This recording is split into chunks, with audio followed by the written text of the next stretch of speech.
sa walang kapagurang operasyon ng PNP Highway Patrol Group kaugnay sa mas pinaigting na laban ng pambansang pulisya kontra kriminalidad. 2 sospek sa kasong karnaping at pamemeke ng mga dokumento ng motorsiklo ang matagumpay na nahuli ng PNP HPG sa barangay Pulong Bulo, Angeles City, Pampanga. Patrolman Mark Roland Feliciano sa report. Ang 2 suspek sa kasong karnaping at estapa nasangkot din sa pamemeke ng mga dokumento ng motorsiklo sa barangay Pulong Bulo, Angeles, Pampanga. Ito'y bunga ng walang kapagurang operasyong isinasagawa ng HPG upang masakote ang mga taong may pananagutan sa batas. Pinangunahan nga ng HPG Pampanga ang nasabing operasyon sa pangunguna ng kanilang team leader na si Police Major Alan A. Morales. Magandang araw po sa ating lahat. Ang Provincial Highway Patrol Team Pampanga ay nagkaroon ng isang matagumpay na traffic operation na nagresulta ng pagka-aresto ng 2 taga-Pampanga na mga suspect na involved sa Lawas Casa Scheme.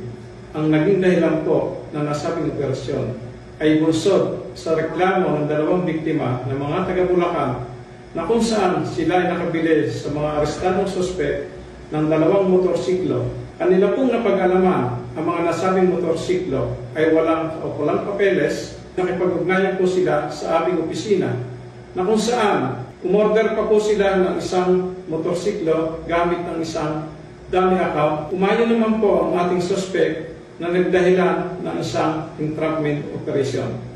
Ugaliin po natin sana na bago po tayo bumili ng mga segunda manong motorsiklo o sasakyan, ay huwag po tayong maingganyo sa murang halaga.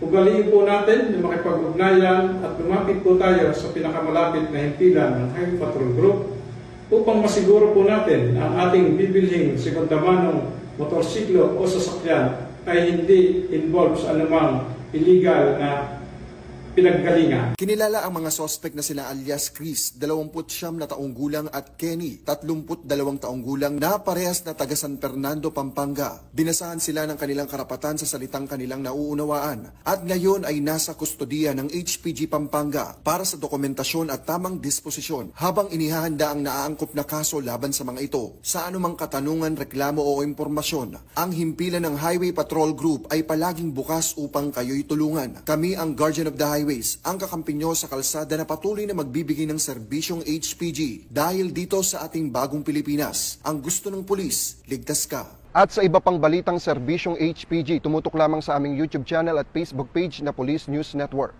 Mula sa tanggapan ng kakampi nyo sa kalsada, ako po si Patrolman Mark Roland Feliciano para sa Police News Network, alagad ng batas, tagataguyod ng balitang pulis.